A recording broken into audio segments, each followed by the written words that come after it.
The educator Dr. Maria Montessori once said, "The child developing harmoniously and the adult improving himself at his side make a very exciting and attractive picture."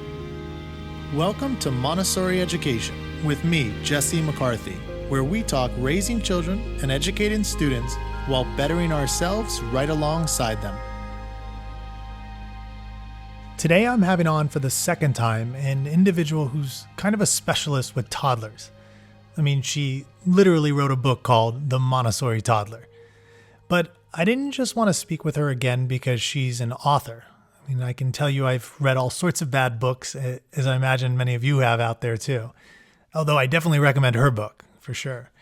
I'm speaking with Simone today because, for one, I think she brings a lot of thoughtfulness to the table, and that's for both parents and teachers.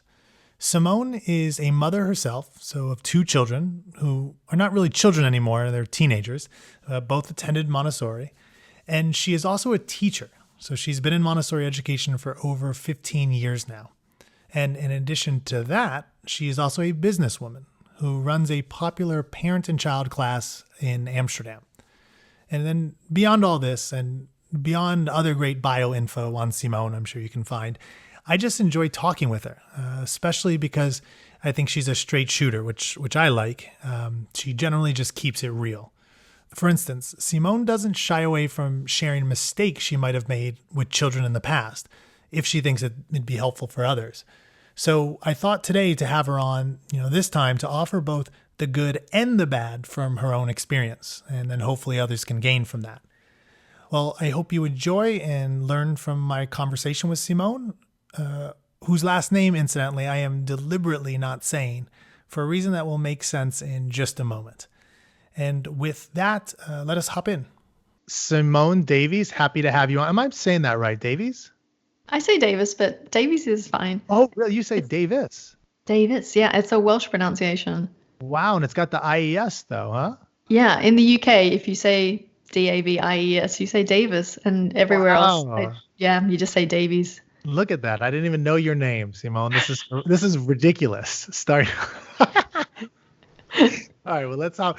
That might be a good intro, but I'm just going to hop in again with a different intro and say, so happy to have you on again, Simone Davis. I'm excited to have you here. Thank you for having me, Jesse. Yeah. It's good to have you back.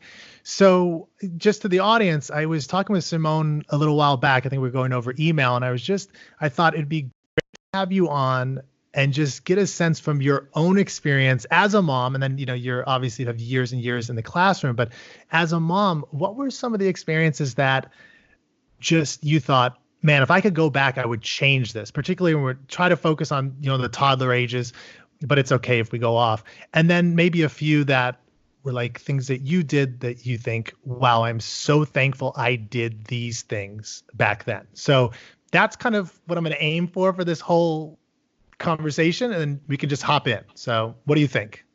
Yeah, I think, okay, we're going back quite a long way because my children are now 19 and Emma's about to turn 18. So, apologies if my memory's not so good. No, but that's actually a good place to reflect on, isn't it? Because actually the highlights and the lowlights come up for you probably clearer. Yeah. But I took the first 3 years off when my kids were small. And I think that for me was a really good decision.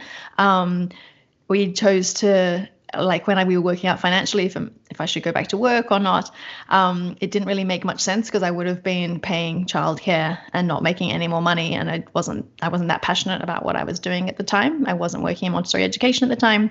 And so I thought if we actually just use some of our savings, then I will just live simpler. We won't travel, or we won't, have any luxuries, but we'll just live really simply and slowly. And that really was valuable because we didn't have a lot of extra money. So we weren't tempted to buy lots of toys or those kind of things. We just really were looking for a simple and beautiful childhood for them. And so do you think, so looking back at that, was that deliberate, or would you say that you were kind of like, well, we just don't have money, so I can't buy a lot of, extra things for my child? No, it was definitely very deliberate as well, what we were choosing to bring into our home. And even when you are a conscious, parent and you don't want a lot of extra things, it's amazing how much stuff you seem to accumulate anyway. And then I only discovered Montessori when Oliver was about 18 months old. And I can say that the things I probably could have done better in the first 18 months was like giving him the space to be his own person. So I was cooking and cleaning and running around like a mad chook when he was asleep, so that I would play with him nonstop when he was awake. And so it's not very Montessori at all. And he's a super social, lovely baby, but I sometimes think, could have I given him more independence when he was smaller? And I don't feel like I damaged him in any way, but it was definitely something I did differently when I knew better. So you can only do better when you know better. And I did differently with Emma. And she also was a second child. So we'd walk in with the, shopping from the supermarket, and I'd get Oliver something to eat, and Emma's lying on a little mat with 2 toys to choose from. And she'd probably been there for 10 minutes quite happily, just, being part of the family and looking at what we were doing, as well as being absorbed in her own little world and work. So I think that's something with the benefit of hindsight. So the idea that you're at home kind of all the time, at least with Oliver mainly, how would you, definitely for parents that are out there, like you said, I wish I would have been a little bit more hands off. I wouldn't play with them all the time. Like, how can a parent do that while they're at home? Like, because there's a sense in which, I'm with my child, so I need to be doing something with them. Like, do you have any advice or guidance to kind of get away from that mindset?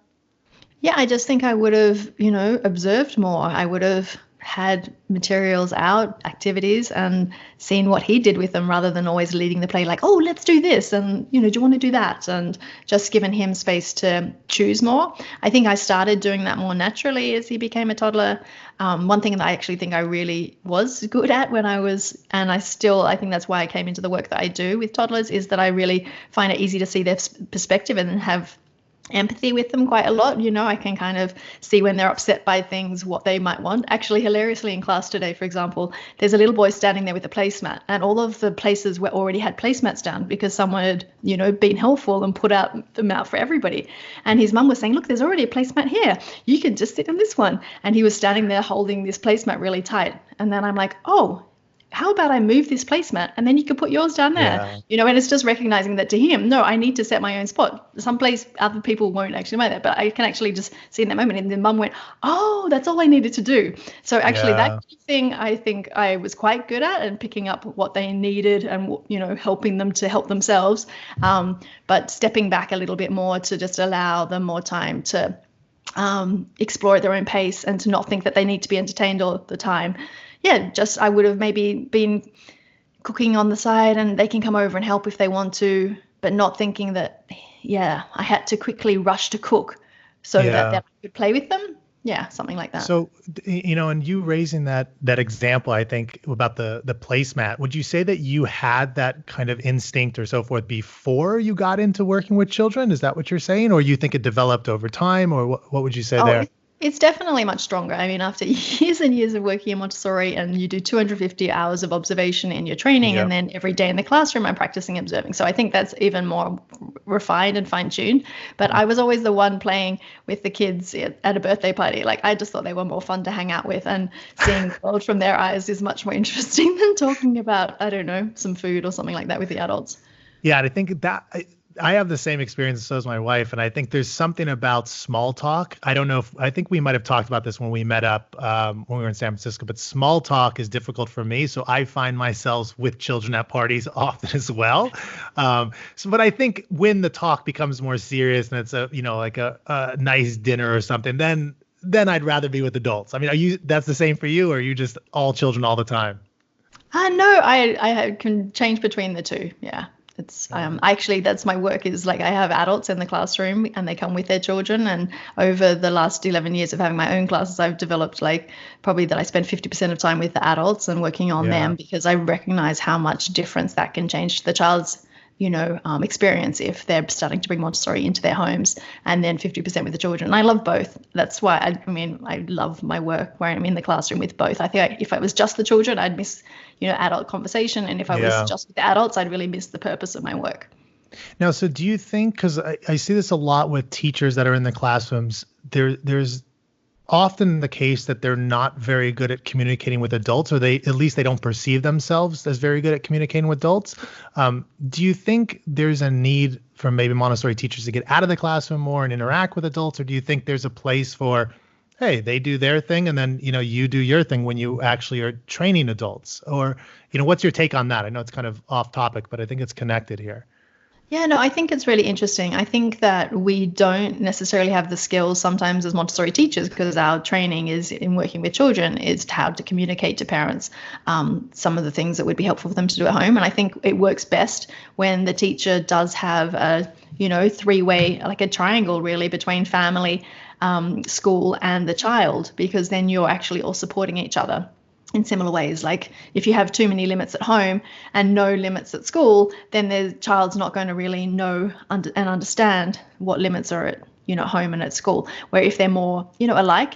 So I do think there's definitely room, I think, for teachers to get more involved with parents. And on the other hand, I don't want to bear them down with more work than they need to. So it's like, how are we going to communicate with parents? Is it through I think there's definitely lots more interesting ways to communicate with parents these days. Like social media can be our friend. We can actually get them on board with like seeing, oh, right, Montessori is also about respect for the child. It's not just about these cute Montessori activities. Or we can send a newsletter, or we can invite them for a parent workshop, or we can have a social occasion where, we're just being with each other in a Montessori way. So there's so many different ways that you can involve parents. And like, of course, when the child gets dropped off at school, we don't invite parents into the classroom, but how can they still know enough that's what's going on in the classroom that they don't feel left out? Yeah, I think what you just said, the last point is huge, I think, because when I talk to a lot of teachers, particularly around America where I'm traveling, a lot of the times the concern about like sharing pictures and talking, it's like they think that it's taking away from the classroom, the child's classroom. And it's totally understandable because, throughout, let's say, the history of Montessori, normally people weren't in there taking pictures and posting it on social media. It was just the child and the children and the teacher in the classroom. But now, I kind of look at it as a positive where we can give some insight into the classroom for parents that otherwise wouldn't know what's going on. But it seems like maybe there's a need for a balance, between how much are we sharing and how much is it, hey, why don't we chill out, parents, and let the children just enjoy themselves in the class? So, you must deal with this, I'm assuming, with the work you're doing. Is how do you handle this type of conflict or seeming conflict? Well, because I run a playgroup, the parents are invited into the classroom. And, I'm not super strict in that they have to sit on the side and not interact with their child, because some of them, it's, their time when they're spending a special time with their child, but we're managing it to be in a more Montessori way. So, okay, if their hands are on the work, then our, hands are off the work, and, just stepping in and laughing with them really too. Like, oh, I can see that you know how to set the table. Like when I say that to a parent who's taking over their child's job setting the table. So I can just make a joke. I don't do that with someone who I've met just that day, but someone who I've built up a relationship with. Yeah. I have so many ways as well that I work with parents. I have like a handout in the classroom. I get them to practice observation. I do observation and show them what I see. And just working on lots of different ways so that you're trying to make them like little Montessori teachers in a way, so that they can be respectful of the child and their concentration, but at the same time, they're children, and it's lovely to build a relationship with them as well. Yeah, and I love that you're kind of saying that there's something beautiful about your interaction with people. I could just see the empathy you have for parents, but you're also kind of pretty straightforward. You're not going to beat around the bush, which I love personally. And something that, just going back to the initial example you gave about staying home, because I want to relate this with the parents that are coming to your, parent and child class. I know definitely in America, and particularly in big cities, females are now working much more than they did before, mothers, and when they've had their kids. So I want a balance between, if a mother, like you had noted that you weren't really too engaged in your work with your first child, with Oliver. But there's those parents out there that are just loving their work. They also love their child, obviously, but they are kind of striking a balance. So would you still recommend a parent staying home if they were, super into their job, or is there a balance of this? Or like, what would you say, given your experience and what you've seen with parents through the years now? Yeah, well, I actually really wanted to say this earlier, is that it's such a personal choice. That was the right decision for me at that time. But I think it's really important for people to recognize if they need to work, then sometimes they show up much better as a parent if they get to do their 3 or 4 days a week and then they come home and they can really enjoy being with their children on their other days. There's also here in the Netherlands usually a combination with like a parent working 3 days a week and taking a mamadag or a papadag. And so the fathers also often don't work more than 4 days a week and they have a day off with their kid. So in my classes, I actually get a lot of fathers, I get mothers, I get a few nannies, and I get a lot of grandparents as well that come through, which I think is lovely because then they really see how the family is wanting to incorporate Montessori in their home. So I'm really open to any of those, and it's really such a personal decision. That's great to hear you say that. I think I agree with what you're saying. And even, the addition of grandparents or other, relatives, because I'll get a lot of questions asking, well, my grandparent thinks, this floor bed is horrific. Like, what should I tell him? That type of thing. So I think with a lot of things, with talking to others, trying to convince others, the best way to do it is to show or to model. So I think the setup that you have is like fantastic because they're literally seeing the results in action, right? As opposed to a mom or dad has to go and try to like educate their mom or dad about what's right with child raising, which is that's a difficult conversation to say the least, right? Yeah. And I think it's just having to be much more mindful. If you are a working parent and you want to incorporate Montessori, how do you incorporate, some of the ideas of going slower and, respecting the child, but also needing to get dinner on the table when you've got home? So sometimes it might be that this working parent then cooks on the weekends so that they can have some meals at the ready, or really it's very simple dinners during the week so that we can really focus on, enjoying still bedtime routines and having lots of stories before bedtime because we want to check in with each other, or making breakfast really meaningful before we all go off our separate ways. And, still finding, I think you can be a working parent and do Montessori. So I think both work. Now, on that note, it's interesting because there seems to be, at least online, and when I talk to different parents, there seems to be a group or a larger group that's kind of like, well, anything goes, just, be comfortable with yourself. And then there's another group that's very kind of hardcore Montessori. It's like, no, that is outrageous that you have that in your house. So I'm wondering, you were saying kind of you can be a Montessori parent, but also have this flexibility. How much in being able to actually accomplish that is real planning beforehand, as opposed to, you said, oh, we'll have a few dinners that are kind of really quick, and then we'll have a planned one over the weekend. Like, would you say that needs to be really thought through and planned, or are you just like, oh, whatever happens to happen this week? Like, what would you say? I think it really depends on the parent. There's some people who can, be flexible and think about things on their feet, but I think a lot of people can't, and then it actually makes them more stressed because if the child comes out of daycare and they're super tired and they're feeling really emotional, then they don't necessarily have the space to help them calm down for half an hour, So if you have had time to plan meals, then people will find it more relaxing to know, okay, well, we know that this is taking half an hour longer, and when we get in, we just have to, heat up some food that we cooked on the weekend, and then we'll be sitting at the table, and maybe, we'll have a few less stories tonight, and bath time will be a bit faster, So I think it gives some people a lot more peace knowing that it's planned, and other people aren't planners, so they'll be flexible and be able to accommodate that as well. So, going back to this kind of sense of what things from when you were raising your kids were the best and what were some of the worst experiences, I'm curious with what you just said in terms of the difference of parents. Have you seen over your time now as a teacher and working with so many parents, tips or guidance that you've given to those parents that can get stressed out on how to actually step back and do a little bit more planning? Have you seen things that actually work? And then maybe if you want to share things that definitely don't work in trying to make that happen?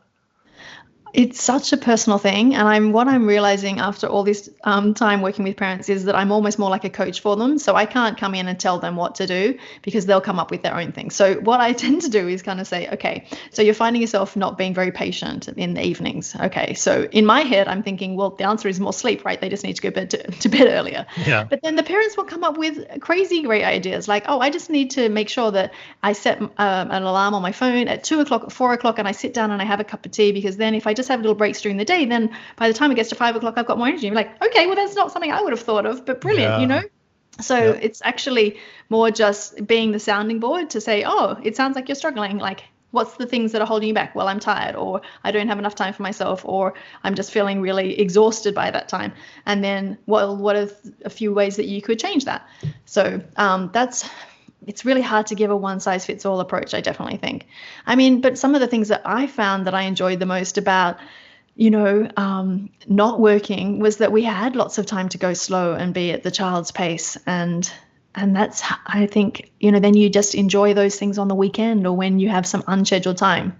And I think that a lot of families, working, not working, are just overscheduled. And if you have an activity on every day, there's just no space to go for a walk. I mean, that was my favorite thing, is just to walk to the end of the street to the park. And sometimes we'd get to the park and have to come home again. So, but just stopping, and in our street, there were kind of like these front yards, so that people have little brick walls. And so Oliver could jump up and walk along there, and when Emma was big enough, she'd join behind. And those kind of memories are the things that I remember anyway, looking back, and being the special things, not all of the things we bought, it was just being together. So I think you can create that on the weekends, and that's really nice. One thing I would say though is one of the things I wasn't so good at was that when Oliver was small, he'd get really upset when we were leaving somewhere. And so I'd start to get quite nervous, like 10 minutes before we were meant to be heading off, going, oh, he's just going to have a tantrum. And, I was trying to, in a way, not manipulate him in a bad way, but try and market to him how we should be leaving, right? Yeah. And he just saw straight through it and felt manipulated.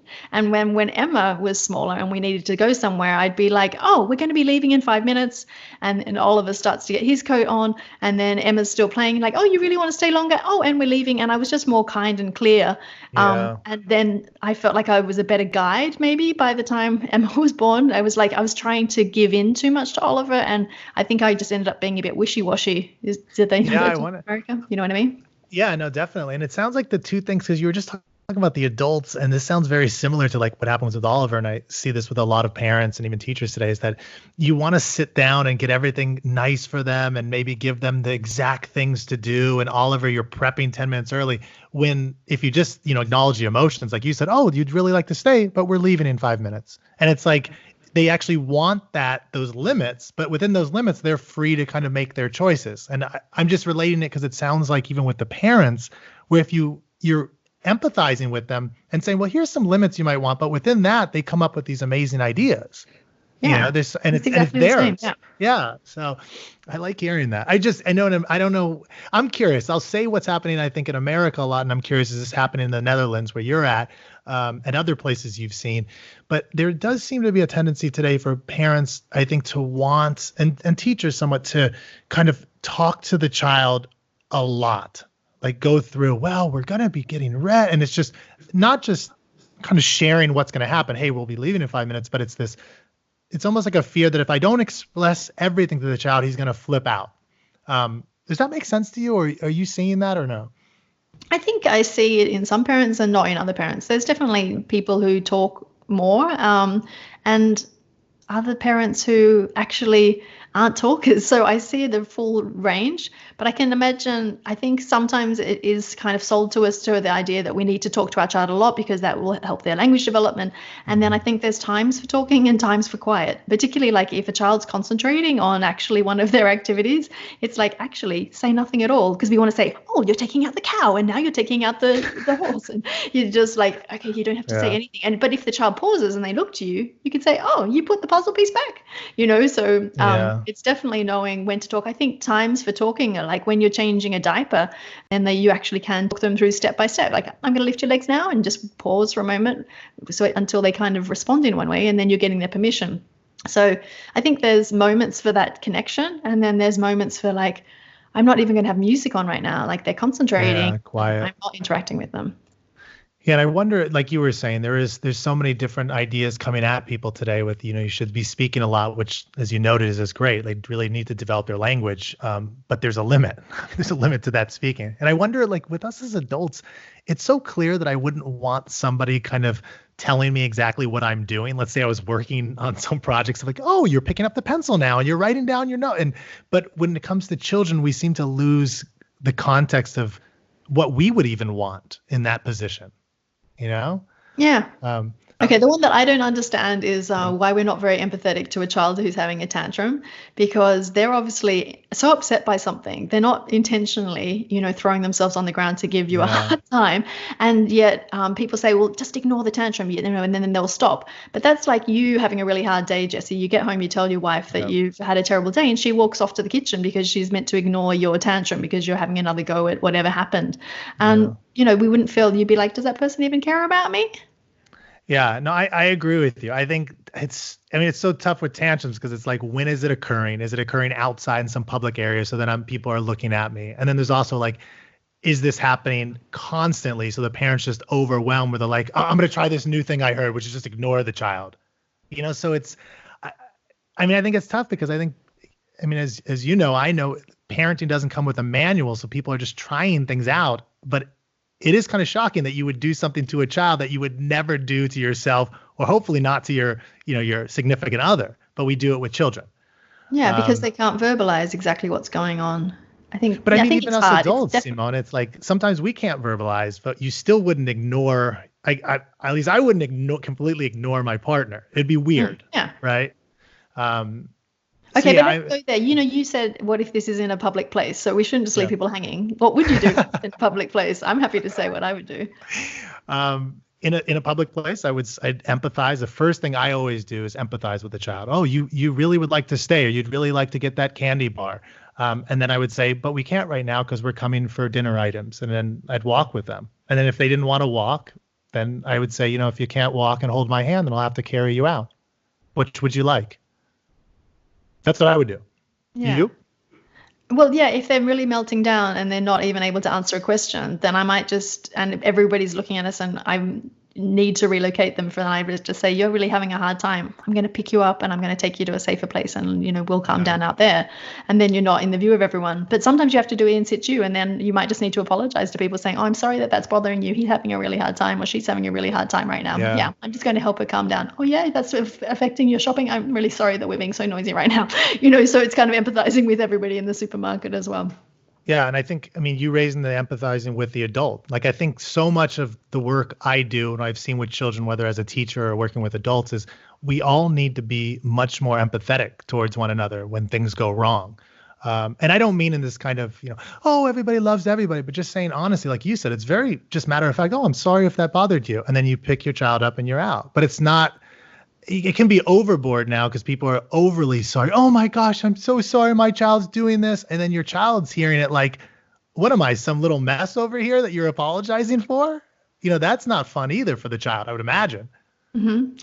And actually, you also brought up a good point, which is like sometimes it just seems to happen all the time. And I think that sometimes because we almost try to, cheer them up and distract them in the middle of a tantrum, like, oh, and what about you look out the window and there's a little birdie. And then, they might calm down, but then 5 minutes later, the next thing that, they knock over, they also break down. I do think actually like allowing a child to process all of the stuff they've been holding on to and to be that safe place, it can take 45 minutes sometimes for some kids to calm down, but then they kind of run off and you're like, oh, well, I'm glad you're over it because I'm a bit traumatized right now.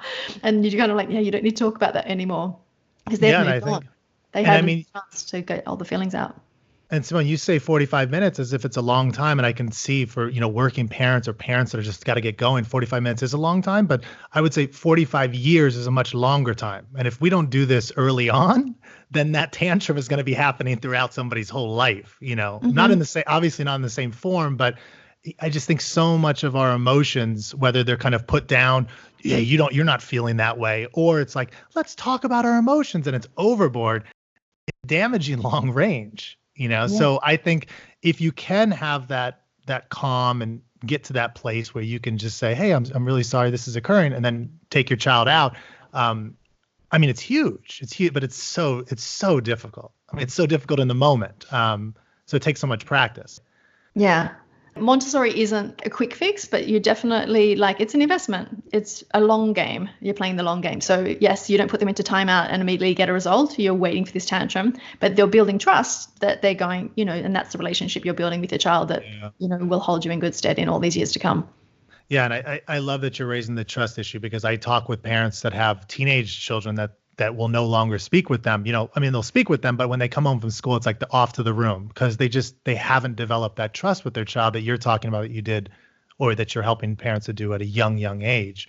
Yeah. And I mean, another thing that when you're talking to them about, oh, you look really upset right now, or you look really angry, or you're frustrated, you're giving words to their emotions that they might not have. So you're actually aiding them in not only understanding their emotion, like what it is, but then being able to handle it, which is just such a huge life skill, you know? Yeah.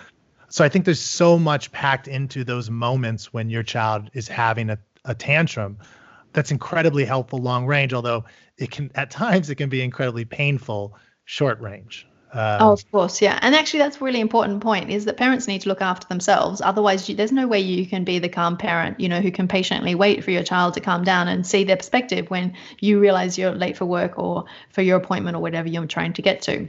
And so you do need to have some self-care, even if that means, just making a cup of tea as, you're putting the children in the bath, or however you fit self-care in, or taking a day off and letting another person look after your child, something like that. And I'm happy you said this, because I know I had wanted to ask you a question about this, and I think I'd mentioned it when we were talking over email, or maybe even when we were talking in person. But so I had this experience, and I've seen this a lot now with parents that don't get out on their own or with each other. Like they don't have date nights away from the child, or even alone nights when they just say, hey, I'm going out away from the child or away from the husband. And this really stood out to me about 10 years ago. I went to a wedding and people were hammered. They were just so drunk. And I was like, what happened here? Everybody's just so out of control. And then I talked to a few of these people and they were like, oh my God, this is the first time we've been away from our kids and I don't know how long, years. And I thought, wow, like that sounds kind of dangerous to me. And you were just talking about self-care as an adult. So do you see this a lot? What's your advice to parents about this? Like, what's your take on this? Yeah, no, I think it's very true that it's hard sometimes to make time for the partnership or to take time for yourself because you feel guilty, that you should be doing everything for the family. But I think if you look at the big picture, it's like, if I don't take care of myself, then there's actually no one to look after any of us. So, just prioritizing that and making it happen. But sometimes you have to be quite creative because we didn't have family when we moved to the Netherlands. And so we ended up doing babysitting swaps with another family. And that was really good because that meant that once a month we at least got out for a date night. And then the other 2 weeks I would go over to their place and babysit their children and put them to bed. So it forced us, to go out. And I think that was really useful. And I think that alone time, particularly for an introvert, is really important, to just say you're in charge. And it's really good for the other parent to have their one-on-one time with the children because the dynamic changes when there's all of you in the house versus one parent with 2 children, 3 children, 1 child, whichever. So, I think definitely that preparation of the adult is, what Dr. Montessori said. She said you always need to look after yourself and, process your own emotions so that you don't lay them on your children. So you don't want to have such a close connection that you're sharing with your child. That's not their responsibility either. It's definitely having space for yourself and being able to relax. Yeah. So I'm curious about this as you as a parent and just thinking about that you just got an independent mind from my experience in chatting with you. And I know you like to read, you're listening to podcasts, you're doing a podcast now. So congrats. It's awesome to hear. But did you see yourself when you became a parent kind of transitioning to parent as an identity? Like I raise this because I can imagine, I'll just say like maybe you were reading books. You'd have time at the end of the night where you'd read to yourself for like an hour and a half or whatever. And then when you became a parent, it was like that time just disappeared. And I wonder if sometimes when people become parents, they forget that they also have these independent values, such as reading, or maybe you had some activity like a sports, you played basketball at night, and those slowly disappear and you become, oh no, well, I'm a parent now, so I don't have those. Did you see that happen to yourself, or did you guard against that? Or, what's your take on that? I think there's probably seasons as well. So I think when the kids were very small, that did take up a lot of my time. But I was also a very young parent. And so my friends didn't have children. So, Oliver just came along to, parties and things like this with me. Nice. And so I kept, I guess, my own sense of self as well as, being respectful of like, I'm going to go back now because it's their nap time, so it's a bit of balancing both. And I think that's the big picture, isn't it? Is that if it's all about the children, then you lose your sense of self. But if it's all like the kids just get dragged along to your things, then you're not, respecting the child. So I think it's definitely finding a way to have everyone's needs met. And that's a challenge, but I think it's definitely possible as long as you're honest and open and checking in with each other to see that everyone's needs are being met. Yeah. I'm curious, so Oliver was your first. Did you take him shopping with you? Like I don't know how much shopping you do. I'm just reminded of my mom taking me shopping with her into all these areas. Okay, I don't do much shopping as in clothes shopping, but we Okay. always, I didn't have any cares for the kids, so they always came to the supermarket with me, which in Australia means that you go and park in an enormous parking lot and you have to walk through this enormous shopping center and you get a shopping cart and then you walk around this enormous supermarket. It takes at least an hour to pick up a few things, which is quite different to taking your kids Wow. to the supermarket here because it's just around the corner and you Yeah. pick up a couple of things for the day and then you're back done. So I really just, they just came along and then we'd maybe go to the park on the way home and kind of hang out and do something fun as well. So it wasn't bribery. Like, if you're good, we'll go to the park. It's just like, oh, I need to get some things at the supermarket and we should go and do something nice, like go and take our bikes down to the park. Sure, let's do those, and kind of just worked. Yeah, and I get the sense with you that it's just, this is a part of life. Like, this is what we do as adults, and you're coming along with me as a part of it, as opposed to, oh, we're going to go shopping and teach you how to shop or something like that. And on the other hand, they kind of were learning about that too. Like, I would get them super involved with like pushing the cart and can you go and get the, whatever thing we wanted off there, and they'd get, I definitely involved them with everything, but just in a very normal way, not in a super, natural. Like, this is very teaching moment.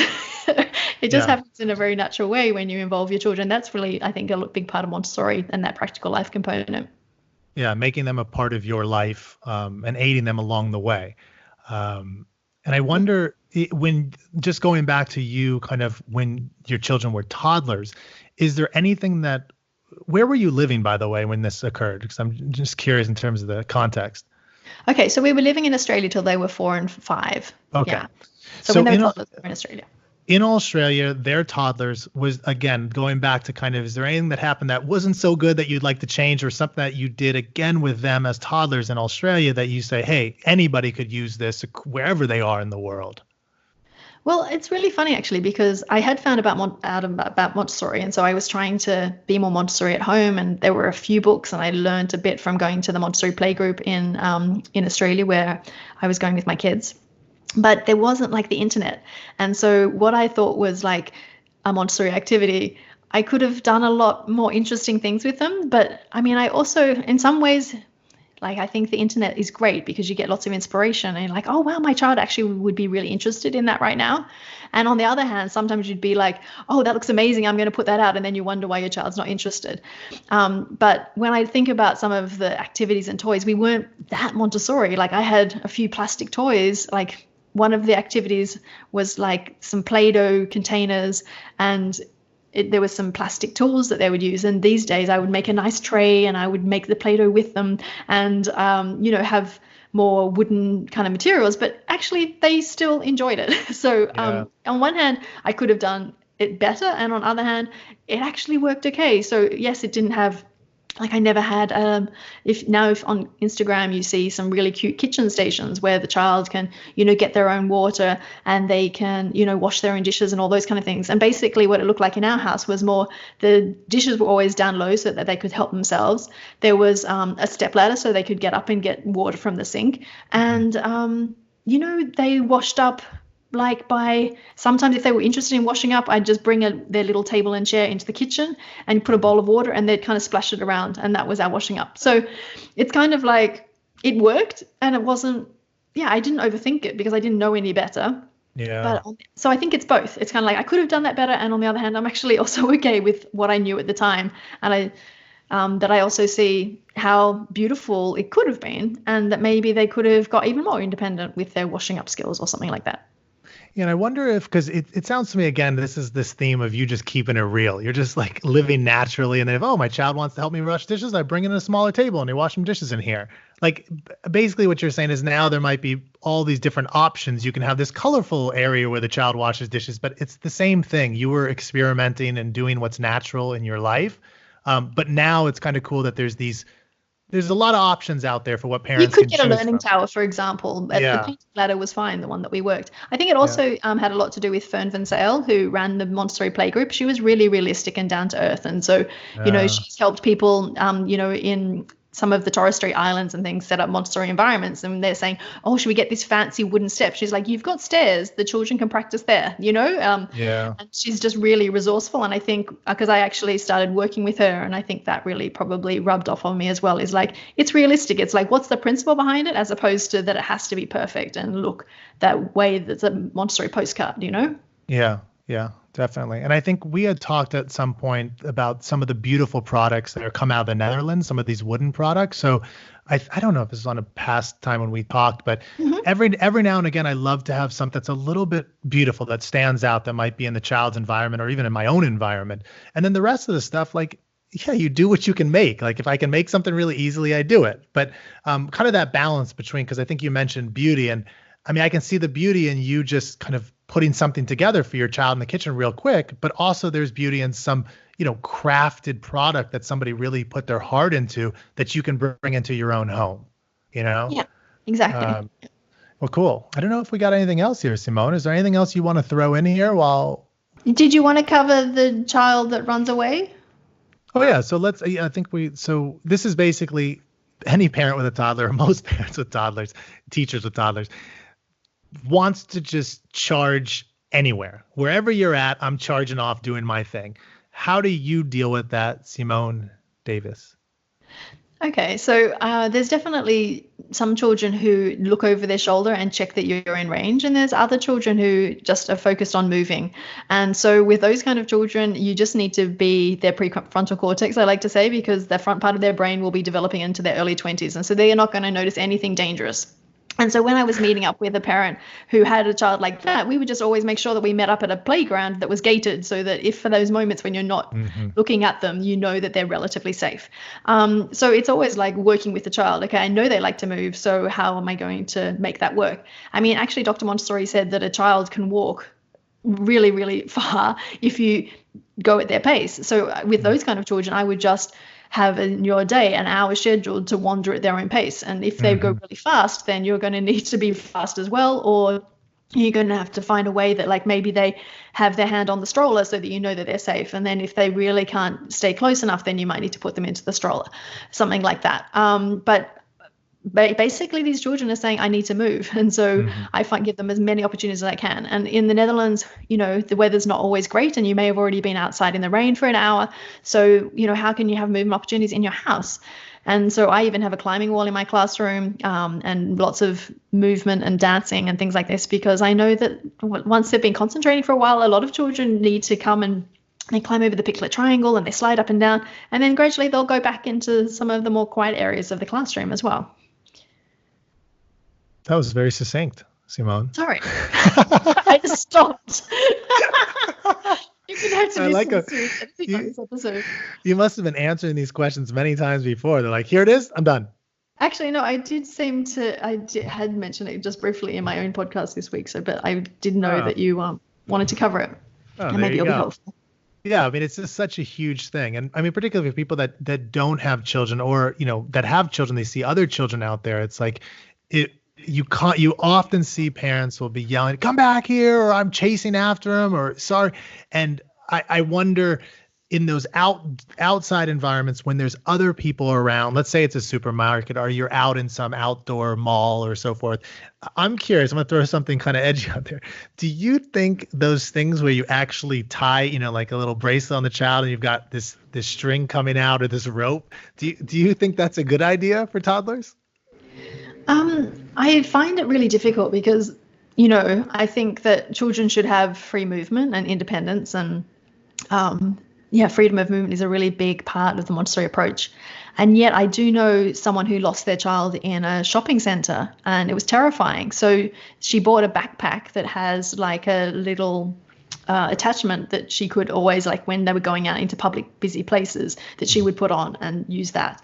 And so I think it's more like I would probably just hold on to their backpack the whole time, as opposed to actually having some strap, because it's your responsibility not to take your eyes off your child. And if you have a child like that, it's probably not to take them, shopping. That there's other times for that. So I think it does kind of like, what's your need and what's your child's need, and actually is that really helpful? in that moment. And there's going to be times, inevitable times, when you have to go to an early childhood center for a checkup and you're in public places. So it's not saying you're going to avoid all social situations. Yeah. But yeah, some of those children do run away, and you need to, I would avoid it, but sometimes it might just be, okay, this is something that it's just, I have no other choice for everyone's safety. It's my job to keep everyone safe. Yeah. And with this answer and a lot of the other answers you've had and chatting with you today, there's such a sense of understanding of different people, and kind of adapting to, hey, what is this parent like? What is this child like, that I really appreciate? So in this case, it's not like condemning the person who has it, but like, hey, maybe there's some background there where maybe they lost the child. So I really appreciate your understanding, again, not only with this question, but overall. So merci. Thank you. Yeah, thank you. Yeah, I do really want everyone to feel accepted, because I think that's all we could really hope for, is that we're all seen for who we are, and we all have different preferences, and we're all doing our best. So I hope that maybe the listeners will take that away today. Yeah, and I think that goes for as well as adults or children. So all of us. Exactly. So, yeah. Yeah. Well, cool. Well, thank you again, Simone, for coming on. Always a pleasure chatting with you. It was lots of fun. Thanks, Jesse. Yeah. And we'll talk soon, I'm sure. Okay. Take care. Bye-bye. You. That was good. I can't even say goodbye. Can you cut that out? You don't like that goodbye? Take care. I couldn't even take. You're going to have to edit this episode a lot. I'm sorry. Oh, man. Well, that was kind of fun coming out of that conversation with Simone. I actually talked with her afterwards and said maybe we should leave the little funny parts we had in, like her ending there. And then I don't know if you remember at the beginning when I botched her last name. I just thought it'd be good to kind of give all of you out there a little behind the scenes of some of the playfulness, and then that we're obviously messing up here and there for sure along the way. Anyways, on the whole, I hope you had fun listening to our conversation and maybe even gained something worthwhile during it. I definitely think Simone has a lot to offer, and I'm happy to have had her on once again. And if you'd like to contact Simone, actually, or learn more about her work, including her hip new podcast or her beautifully simple The Montessori Toddler book, go ahead and visit themontessorinotebook.com. And then if you want to contact me, Jesse McCarthy, or learn more about my work, you can head over to montessorieducation.com. And if you enjoyed this podcast episode or my overall show, please rate it or review it. Just do something with it. And that's it. So thank you, everyone, and adios for now.